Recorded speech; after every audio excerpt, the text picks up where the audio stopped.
Hey guys, thanks for stopping. So, I'm gonna be giving a video response to DP Jones Live, or Lives, um, regarding to all the video to all clever people. This is about relativity, Einstein's theory of relativity.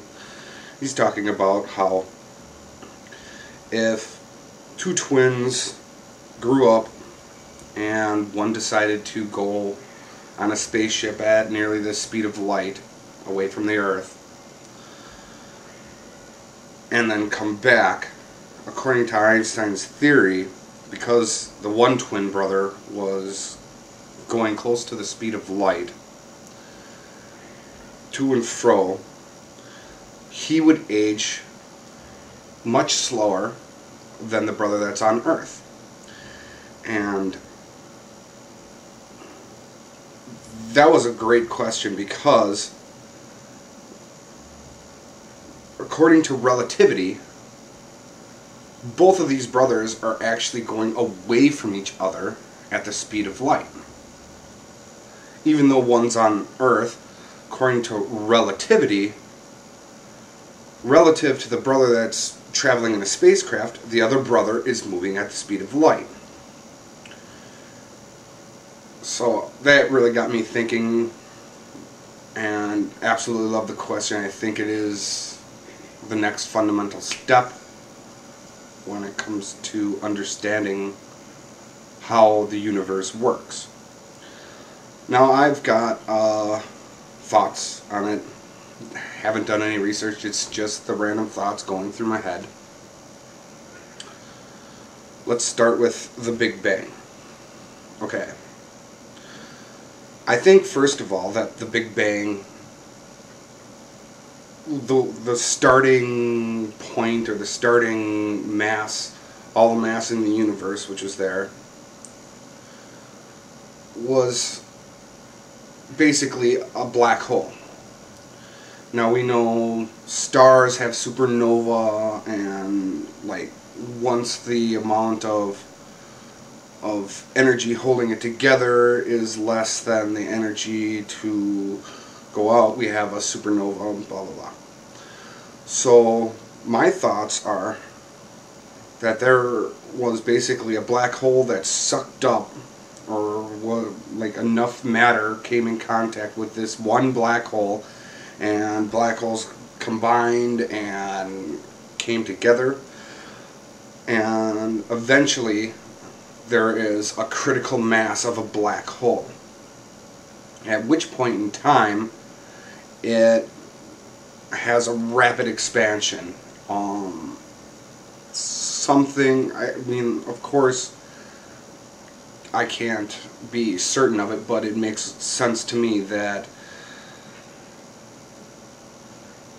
a black hole, which basically just doesn't even allow light to escape, it's got such high gravitational pull, could eventually suck up all of the matter in the universe. I don't know when our universe ends up getting to a point where it's cooled to absolute zero. Maybe that's the time when everything's going to be coming back together again, but we're talking millions, billions, I don't know, years, something of that nature. I also think that that's a deal. So, at the point of the critical mass of this black hole that we call the point before the rapid expansion, or the Big Bang, boom, all the matter in the whole universe starts expanding. And because the particles like to be hydrogen, we got lots of hydrogen. It's the simplest molecule with one electron. I think it's just part of the way the universe is. And okay, so now we got that rapid expansion. When it comes down to relativity, at least Einstein's relativity,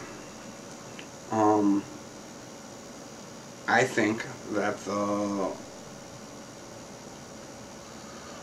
everything is relative to that expansion. So things that are moving with exactly that expansion are at basically the zero state.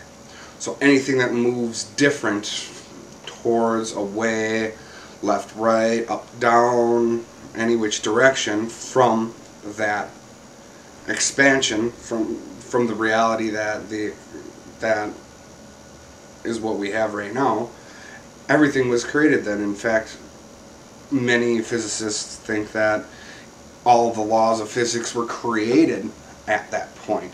So I think that whatever this is, that this expansion is what relativity is about, relative to that. So if something is floating with the expansion and something is accelerating in a different direction of the expansion and then comes back, that's where we end up with one thing aging at a different time than another thing. I wish I knew how anybody could possibly test this theory, but you know, it's just a hypothesis that I've got, and maybe it'll make sense to some of you, maybe it won't. Any which way, all sorts of brain thoughts. Keep it real, guys.